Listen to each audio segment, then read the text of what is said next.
just wanna be part of your symphony. We hold me tight and not let go. Hi, welcome back to Hot Girl Hello. Spiral. My name is Anna. I'm Monica. Welcome back, everyone. Thanks for coming. Yes, let's get into it. Okay, highs and lows as usual. Go. Okay, so this week for me, my high is that I got a tattoo. Show. Are we gonna show? Can you see it? You could probably put it in my camera. It'd be easier. Yes. And so, Anna, tell us a little bit about the reason I don't for know this if you can see it. I'll put a photo. this tattoo, what it is, why you got it. So it's 2 hydrangeas, and it's for both of my grandmothers. Both of them really liked hydrangeas, and they both had them on their caskets when they were buried. Rest in peace to Nana and Mama. Yes, Nana and Mama. They were both very special to me. And yeah, and now hydrangea is my favorite flower. So they would both roll over dead in their grave. Again, they would die again if they knew that I got a tattoo in their honor. Because neither of them liked tattoos. But whatever, it was a high for me. And then low, honestly, I thought long and hard about this, and my low has to be this morning. Literally, my workout this morning, I was like, I attempted to do the Stairmaster, which another Stairmaster. I know, Stairmaster's back again. I attempted to do the Stairmaster, and I was like, you know what? Setting the bar low because we don't want to like get upset with ourselves. Like 5 minutes. And you still got We can do 5 minutes. with yourself.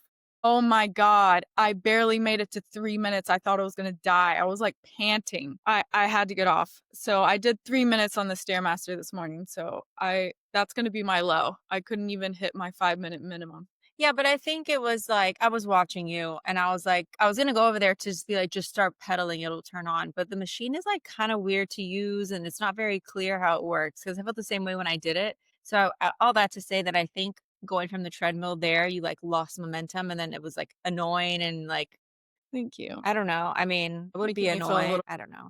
Try it again. Try it again. But yeah, the Stairmaster back again. Back Make again. us feel unworthy. Yeah. So anyways, those are my highs and lows. What about you? So my high for the week. Yesterday I had like a kind of like a fun afternoon at work. We were taking these personality tests. 16personalities.com, I think it is. And it's you've showed them. It's like I think it's Myers-Briggs is what it's based off of. Like the INTP, whatever.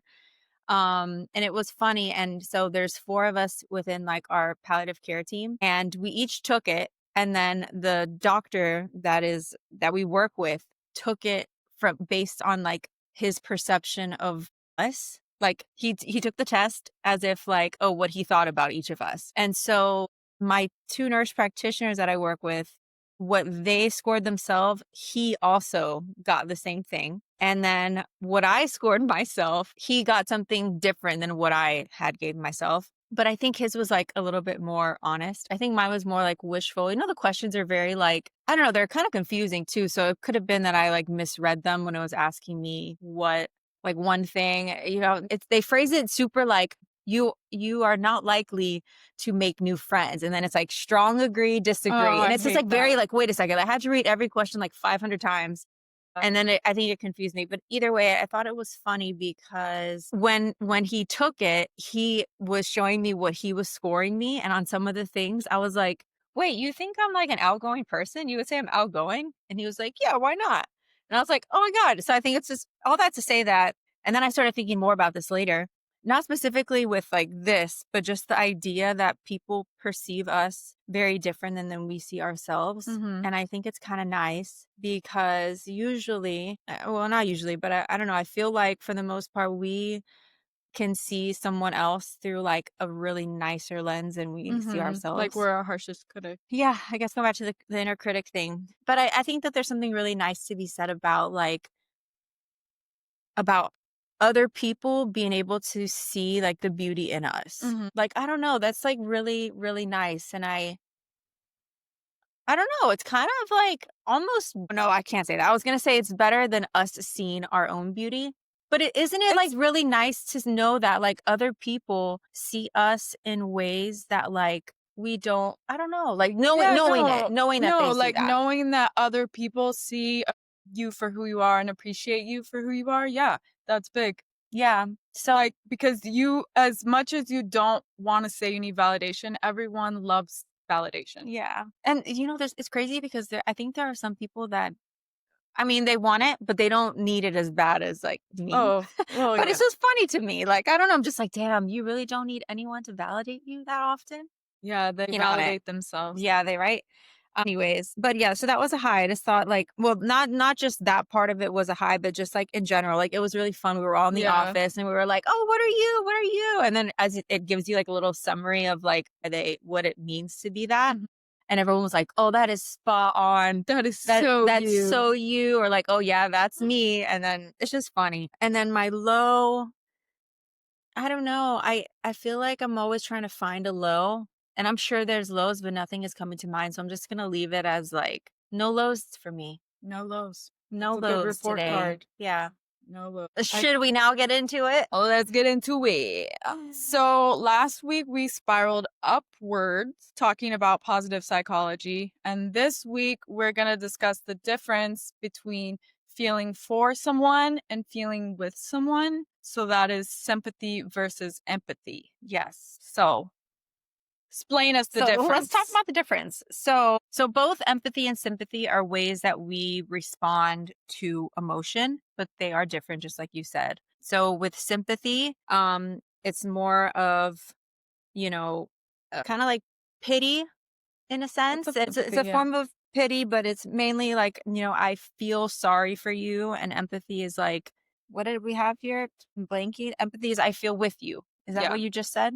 So with sympathy, like we said, there's that pity. It's gonna feel a little bit distant. And empathy more. It's more like it feels a little bit more connection because you're with someone and you're not just saying like, oh, like I'm sorry that's happening to you, but you take more of a stance of like, I hear you and I'm with you and like, how can I help you? And it's just a little bit deeper. So yeah, so basically empathy, you're understanding and feeling someone else's emotions and point of view with them. And sympathy is you're showing that concern and you're recognizing their sadness and the suffering in whatever situation that's going on. Yeah. So sympathy, you are recognizing it, but you're understanding it, but you're not necessarily, well, you're not even necessarily understanding it. With sympathy? Yeah, with sympathy. You're just acknowledging it, and then like you're receiving it, and then you're just like, yeah. Yeah, because you're not really like connecting with it. So Yeah, you're just not, like, you're just okay. you're just like receiving it. Yeah. And then it's almost like I'm rubber, you're glue, whatever you say bounces off of me and back to you. Wow, I haven't heard that in a while. Yeah. That's what I feel like. Yeah.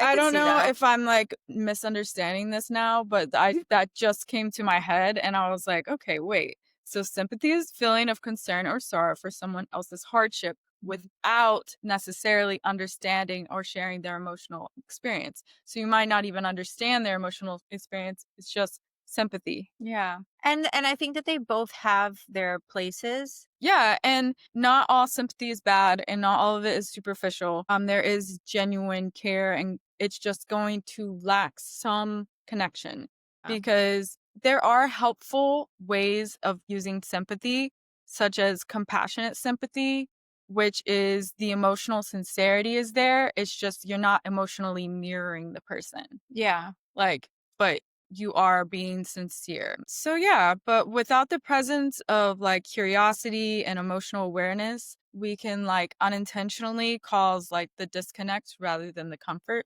that we intend when we are sympathetic. Well said. And another Brené Brown, we talked about her in the Inner Critic and Shame, right? Both.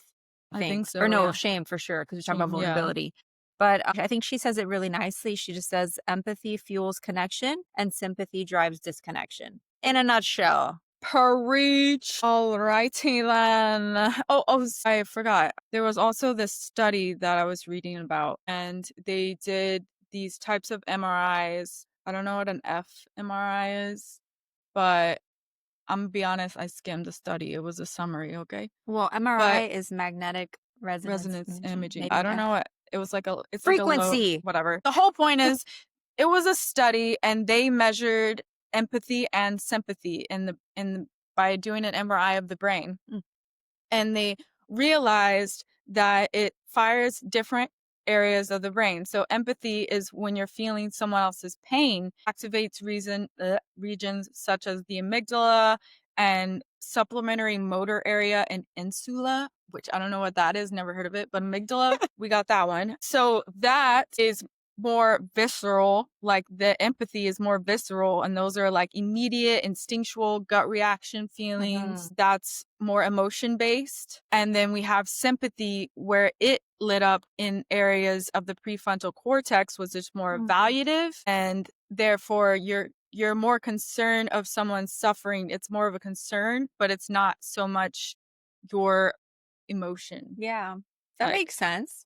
Empathy is feelings, and amygdala we know is more emotional and fight or flight and everything. And then the sympathy is just concern, and prefrontal is more thoughtful. Yeah, more it's evaluative, like more deliberate and more intellectual, like less emotion. So yeah, I thought that was really interesting. But yeah, let's get into the types of empathy, because there's three main types of empathy.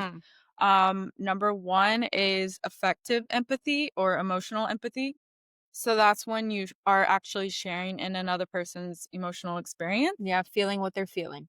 Yeah, and that kind of happens automatically. It's not something that you like plan or like try to do. Like, for instance, when you let me give my real life example. Is when someone tells me that they lost an animal, I forget about it. Yeah, forget about it. I literally, my heart hurts for them. I will reflect on my own personal experiences, and I will literally start to cry. Like, I feel like their emotional pain, like I take on their emotional pain, like in that instance. And emotional, it can cause emotional burnout and be very overwhelming, especially in roles of like caretakers. But that's my example of affective empathy. Yeah.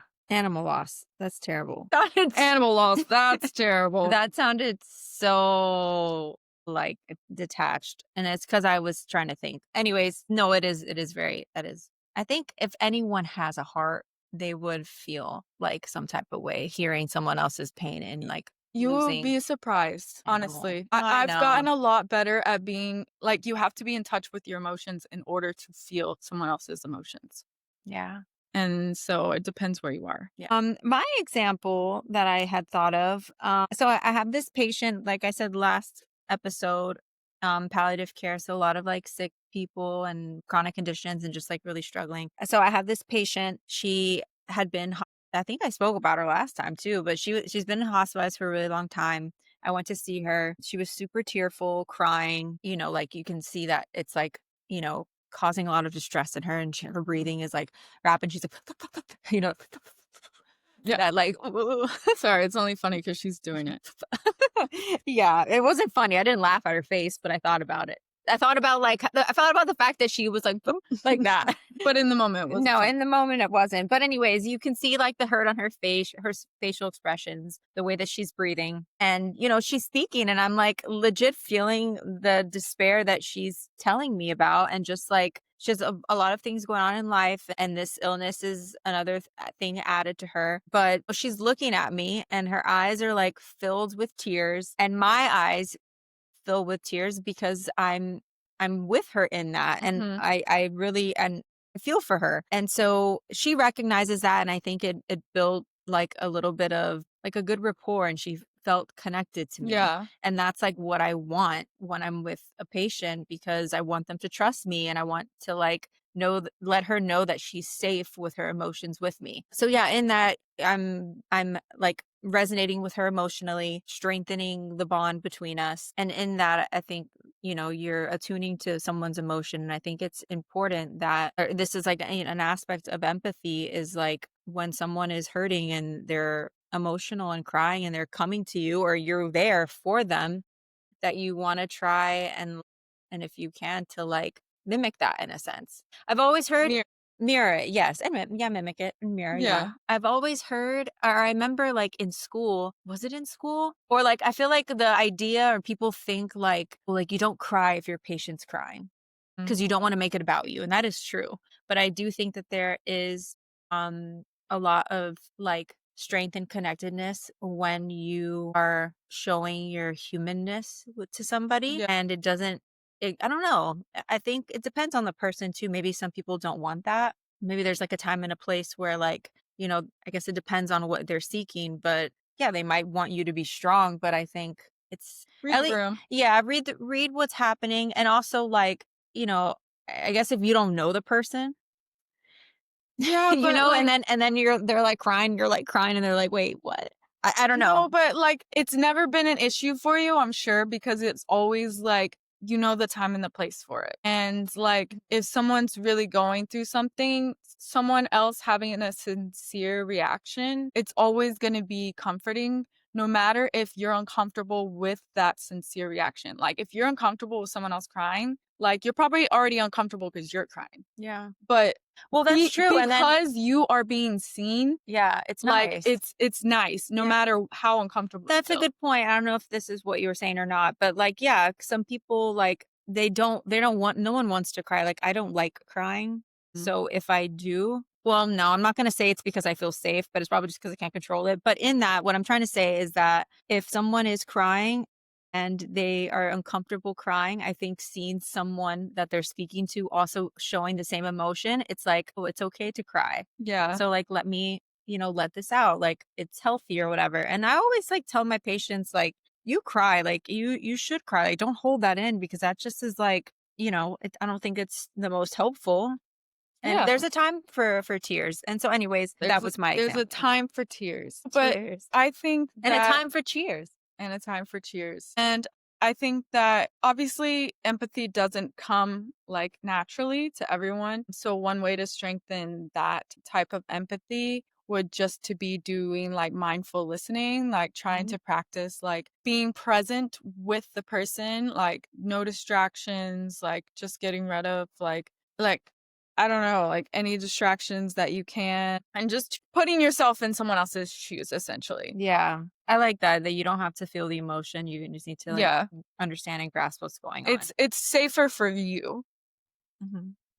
Yeah, it's Mhm. true. It is safer. It's more protective, Yeah, less because vulnerable. yeah, well, that, and I think it kind of cognitive, yeah, empathy. You're thinking about it not from, because imagine, like, so my example, if we could jump to this, was I had a patient that was in a lot of pain. Typically when I see her, she's okay. And this time I saw her and she was in a lot of pain, and she was kind of like rude. Like, she was mean to me, and I get it. But imagine if I hadn't been able to, like, kind of intellectualize or think about this, I could have taken her rudeness very personally. And like, think so whatever, in all of this, in her pain, like, I'm seeing she's frustrated, I'm listening, and I'm slowly, like, questioning a little bit, little by little, and then I come to see that, like, okay, she's not actually mad at me or being rude to me, it's her situation and what's going on. Yeah, taking, just understanding what's going on and not having to involve my own emotions. Yeah.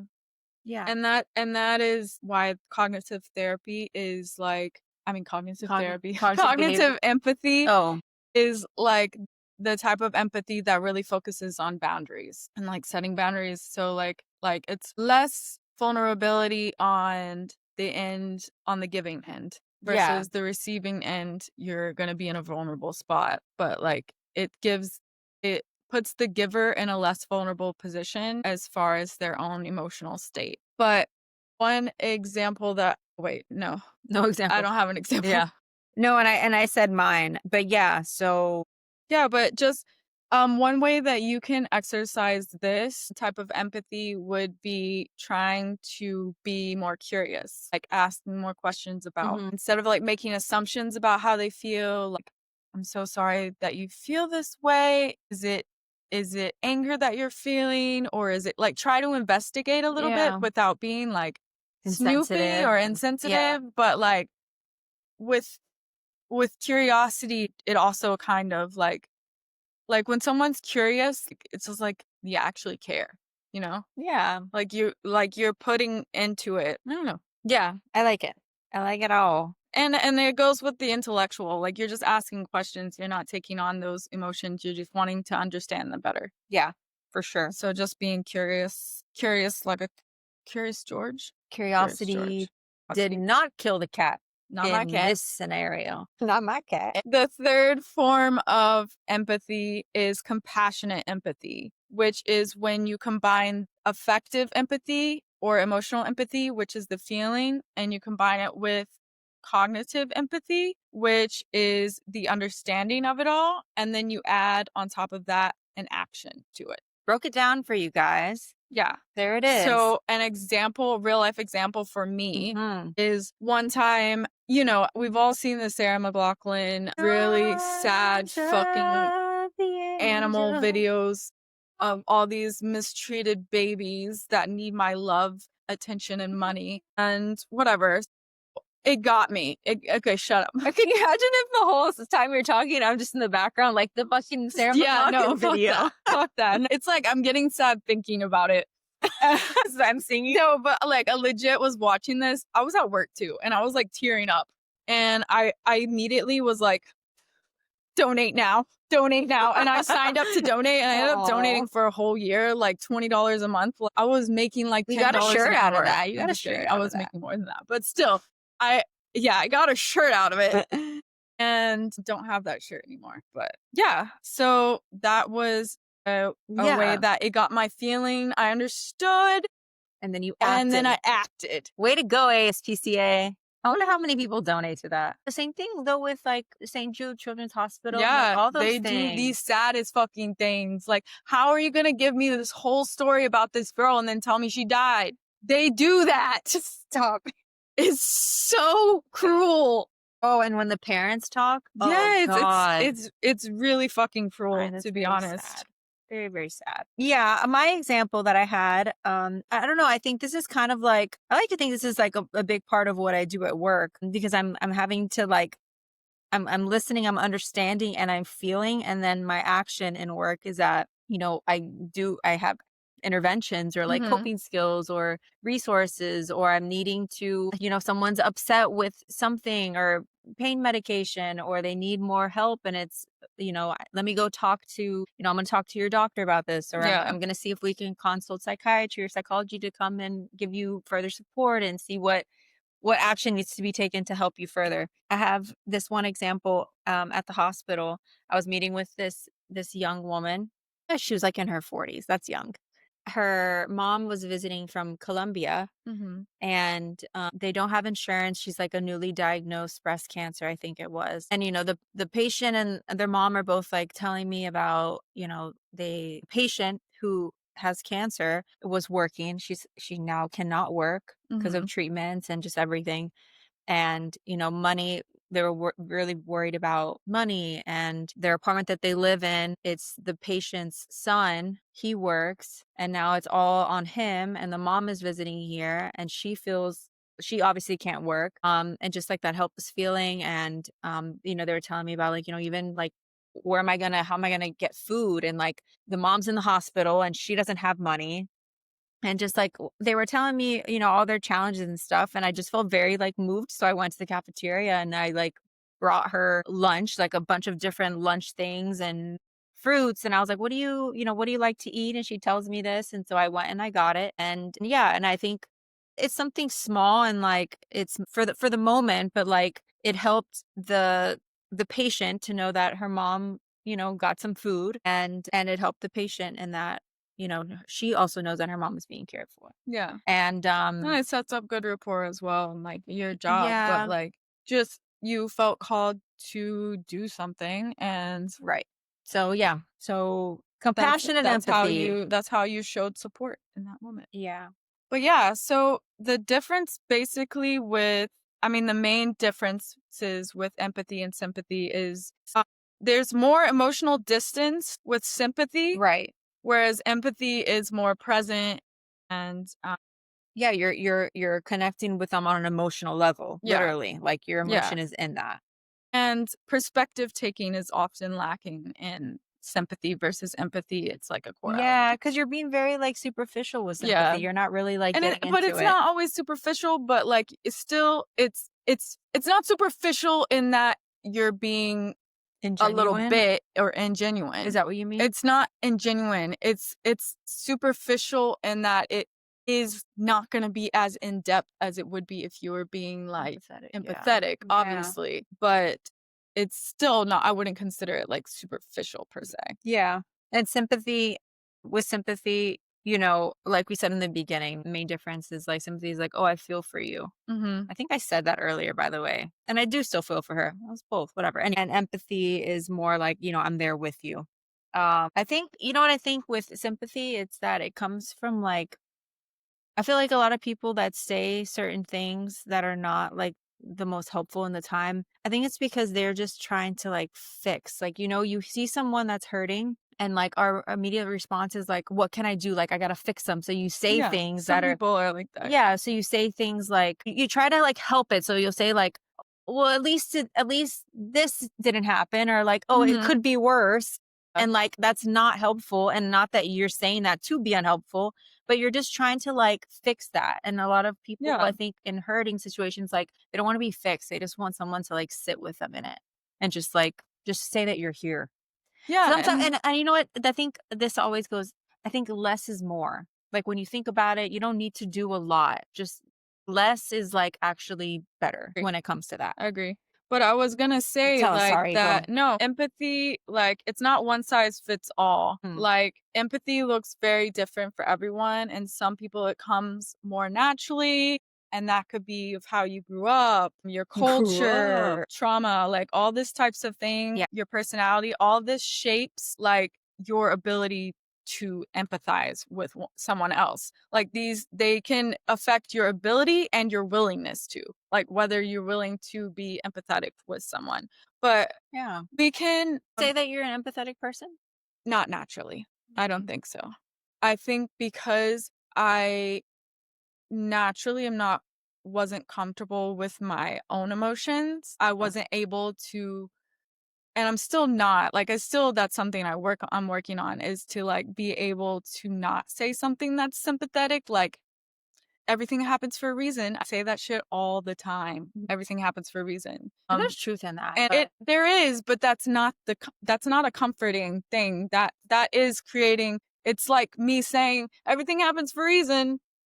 And then I'm done here. yeah. Like that's me naturally. Yeah. So like, yeah, that's something that I'm working on, because I'm for sure like it doesn't come to me naturally. But You're a more sympathetic person. yeah, I'm a more sympathetic than empathetic is what I'm learning. And I think you're the opposite. Yeah, I think so too.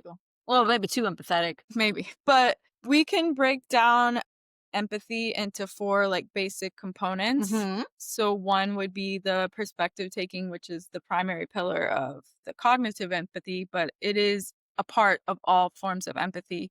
The point of view, just being able to see another person's point of view, like Yeah, what's going on and what they're going through. you don't have to like agree with them. It's Yeah. just like trying to have some sort of understanding, and that's how you relate with them. But yeah, so yeah, you don't have to have lived their exact experience, but you just need to be willing to imagine what it could feel like. yeah, and like that was my example, was just yeah. like when I'm struggling with anxiety, like if I come to you with I'm struggling with anxiety, it's not that I expect you to know like what my anxiety feels like, and I don't want you to feel it. I just want you to like try to understand where I'm at. Yeah. Like just be in my shoes. Yeah. But yeah. And number 2, so that was number 1, perspective. Number 2 is staying out of judgment. So trying to resist the urge to critique or make suggestions. Yeah. And to fix. Yeah, and I was reading, I don't know if we already mentioned this, but like that is like a big difference between sympathy and empathy, is that with sympathy there is a layer of judgment, and with empathy it might be a little judgy, but usually you're like, because you're in the feeling of it, that removes that layer of judgment. Yeah, true empathy removes judgments. Yeah. And you're just letting the person's emotions be valid. And even if you wouldn't respond the same way, you remove that judgment, because And you go, I was just gonna say, because judgment is what I read was usually our own discomfort showing up in disguise. Yeah.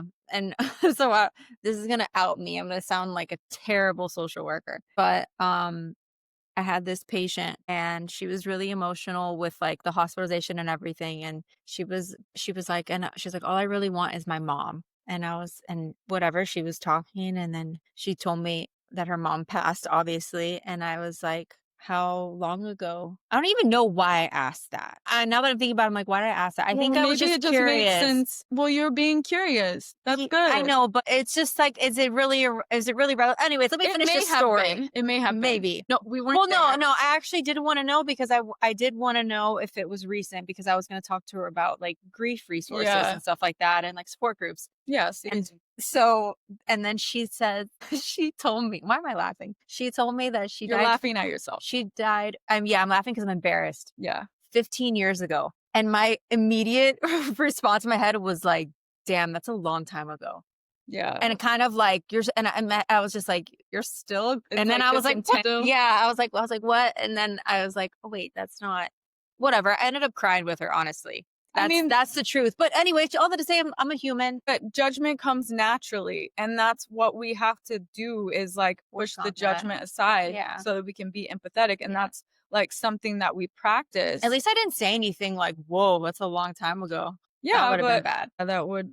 I didn't do that. Really in my head, I was just like, oh, wow, it's a long time. You're still feeling that way. Yeah. But then honestly, after thinking, like when I thought that, I thought, wow, it's been that long. And look how much it still affects you. And that actually got me a little bit deeper because I was like, wow, like this is how much this person meant to you. This is how much like the suffering is still so raw and so like very there. Well, like plus even she's after also time, an even more vulnerable state because she's in a hospital and she wants someone that is there that cares and loves about her, and that was her person. Yeah, sounds like it.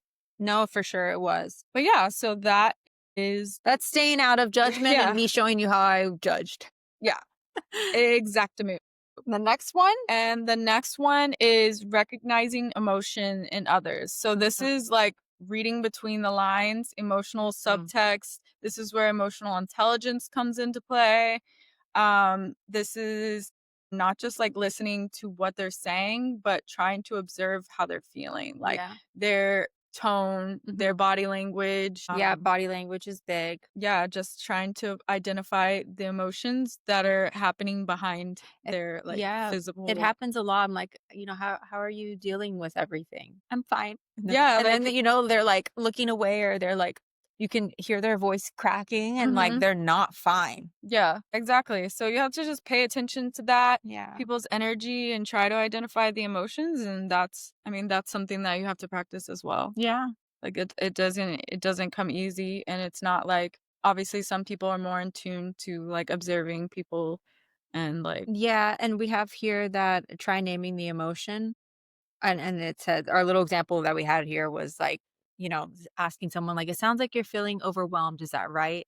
And that's like, it is. Yeah. It's nice. Just like, it looks like this, like, is that what you're feeling? Tell me what you're feeling, that kind of thing. Exactly. You need to know what's going on. So you're recognizing the emotion. And then lastly, then you are communicating that emotion, which is the whole brings everything back together. You're letting the person know that you see and feel what they're going through, and you reflect it back in a grounded manner. Well said, Anna. Well said. Well said. So without this whole step of communicating that, then it would all stay in your head. Empathy would be in your head, and it wouldn't actually be exercised. So yeah, it's not basically the moral of the story is it's not about saying the perfect thing. It's just about being present. Yeah, being present. Yeah, and just having that space for someone. Yeah, just there's trying an art to be genuine. There's an art in that, and holding space with someone. It's nice. Yeah, no, it's something that you have to do literally every single day. Yeah. Okay. But so, anyways, what are we on to next? To recap what we learned, basically, when someone says, hey, I'm struggling, don't come at them with, it'll get better, or it's going to be okay, or everything happens for a reason. Yeah, or like, oh yeah, me too, tell me about it, and then proceed to tell them about your struggles. That's a whole nother issue. But yes, try to come at them with empathy, saying, that sounds really hard. Do you want to talk about it? Thanks for telling me. I'm here for you. Like, that must be really heavy. What do you need right now? Yeah. Like, That's a big one. Yeah. Like, those are asking someone different what they things. need. Yeah. So try not to fall into at least this didn't happen. Or like what I said, just try to avoid the sympathy traps and try to focus more on being like, I'm here for you. I'm holding space. I want to understand. You're not alone. A really big one was, do you want comfort, space, or advice right now? Yeah, asking someone I what think they that's want. something that I really need to work on because I'm quick to give advice. Yeah. So that's a really big one that we need to just think about whenever you are having these encounters. 100%. 100%. 100%. But anyways, so empathy at the end of the day is the antidote to shame. And but sympathy can reinforce shame if we're not careful. Because the emotional distance that sympathy like enforces, it like when a person's like being vulnerable, that emotional distance can kind of cause like a vulnerability hangover. You're like, am I too much? Did I share too much? Yeah. Like, because there was a lack of connection there. Yeah. It didn't. Or like, they'll never be vulnerable again. Yeah, they're like, maybe like I shouldn't have They're done like, that. yeah. That was a mistake. Yeah, or it could reinforce like ideas that they, who knows if someone was taking a chance and like being vulnerable and trying to connect, and then you say something like, well, it's not always like malice. Like, for example, like in group therapy, like we say some heavy shit. And sometimes we have therapists that are like interim therapists, not our normal therapists. And they'll be like, someone will say like some really heavy shit. And then they'll be like, okay, it's going to be okay though. Thanks for sharing, or like whatever. And you're like, okay, like that's why I've always been afraid of groups. Not that I think that I do that, but I think that's like a nervousness. Yeah, maybe. And because I could totally see, I don't know, I've said things that I'm like, it's just like I'm nervous and I forget what's happening or what I'm supposed to be doing. And you just say things and you're like, oh my God, why would I ever say that? Yeah, but anyways, yeah, that's just an example that empathy is there to relieve shame, and sympathy can be there to reinforce shame if we're not careful. Yeah. And like hold compassion in it as well. And honestly, if you're like wanting to like just like try to practice being empathetic and stuff, if someone is ever telling you like something, like I think the easiest thing that you can say, and like you don't even know, because you don't know where it'll lead after this, but the simple phrase of like, I hear you, or like I hear you, or I see you, or something that is just very simple, like that can just like, it's just enough for them to like open up, and then you can explore further and ask more questions. And then even if you end up saying something within the conversation of like, yeah, but you don't have to try to stay positive, it doesn't come across so like, I'm just going to minimize what you said, or like, oh, let me just shut this down. But it comes more like, sincere. Yeah, it's sincere. Yeah, because you've already built some sort of rapport with them with that emotionally. simple like phrase, it's like, ooh, like this is really nice. Let me continue to share. And then you build. And so I hear you. I think that's a strong one. Like I hear you. I like that. But anyways, down to the closing spiral. What are we working on? Ooh. Do you want to go first? What you're still working on? Okay, what I'm working on in regards to empathy. Is this all regards? So I'm working on not trying to over explain or justify my feelings. That's a good one. That's like really good for you. Yeah, it is.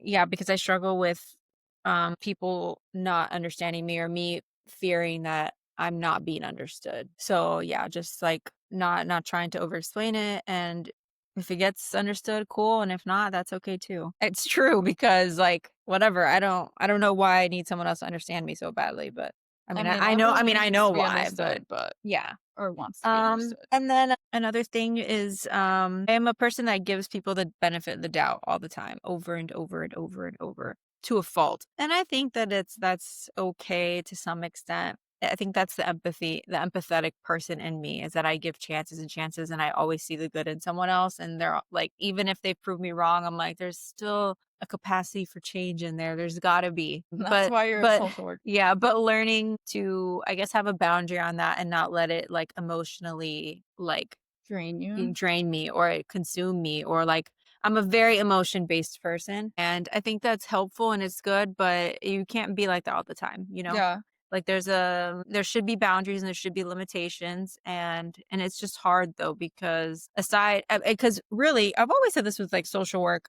I'm a social worker like as a career, but I'm like it's actually really big of part of like how what I believe. Like like I don't know that are there If your social career aligns like really with your morals. yeah, and like how I actually view life. But I also wonder, are there like people that are not like that, but they can like put on the hat of social work? Yeah, of That's course. crazy to me. They're called actors. Yeah, and that No, I mean, no. like literally people that Well, don't get paid for acting, but they're getting paid to be a social worker. but it's kind of like if like lawyers, like those defense attorneys, not to like on them, but like the ones that are like defending like murders, like they have a job to do. But do they like feel okay going home? Like are they in line with that? And if they're not, how do they do that? Because some people can detach. Is that what it is? Yeah, like some people can I need to detach detach a little bit. Yeah, I mean, anyways, that's off topic. That was just like a thought I had when I was talking about myself. Anyways, what are you working on? What I'm working on is to not shrink my emotions.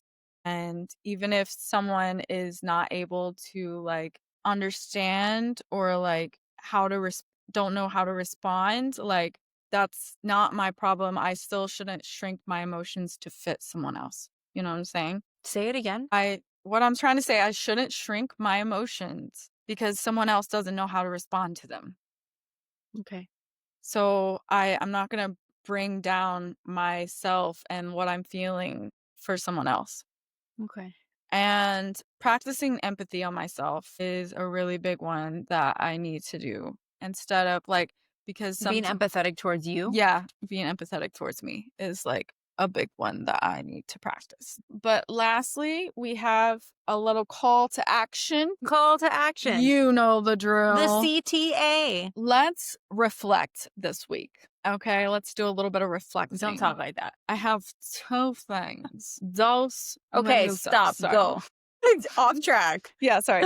We have two things that I want you to reflect on this week. One, how comfortable are you with emotional discomfort? Yours and others. Hold on. That was super packed. There's two things and that was one? Yes. Okay, that's a two-parted one question. There's another question. I know. This is one. That's two parts of one. Whatever. Anyways, what is it again? It is, how comfortable are you with emotional discomfort? That's your own emotional discomfort and other people that are in emotional discomfort. Like, I'm not uncomfortable with it. Well, do you rush to fix it? Do you avoid it? Do you freeze? Like, I just want you to reflect on your own, like, comfort levels with yours and others. I'm comfortable with others. I'm not comfortable with mine. No one asked you. I'm just kidding. You're a bitch. I'm just kidding. Yeah, no, I feel like I'm right. I know I'm right. I know No, me. you're right with you. And for me, I feel like I'm more comfortable with my own than others, but I didn't used to be comfortable with either. Progress. And what's the other one? The second reflection I want you to do is, how do you talk to yourself when you're struggling? Reflect on that. Think about that. Do you come at yourself with empathy, sympathy, or judgment? Judgment. Yeah, same. So think about that and then try like reframing and writing a self-empathy response. So I made an example. Okay, share with the class. So maybe something that I would say to myself when I'm like struggling with sobriety, like, why can't I drink socially like everyone else? And then I need to come at myself with not judgment, but with self-empathy. Not everyone is the same. I'm working on bettering myself and not comparing myself to others, because empathy cannot exist where criticism and comparison exist. They cannot coexist. Say that again. Empathy can't coexist with comparison and criticism. It ain't working. I'm gonna prove that wrong. Okay. Just kidding. It's true. It can't coexist. Anywhoosy doozy. I'm making jokes because I'm uncomfortable. Yeah. Everything I've asked you to repeat, I'm like, oh shit. You're like, say it again. I don't know what this is, but you kept doing it. When? Just a second ago. You just did it like twice. No, I didn't. Yes, oh you my God, did. how weird. That's Roll on back the camera. tape. Any whoosie doozy. Okay. That's all, folks. And we have no listener questions yet again. Let's go record, guys. Continue to not ask questions and let's see how long we can go. Love it. We love a no question. Anyways, I have therapy, so we gotta go. Bye. Thanks for coming. Bye. See you next time.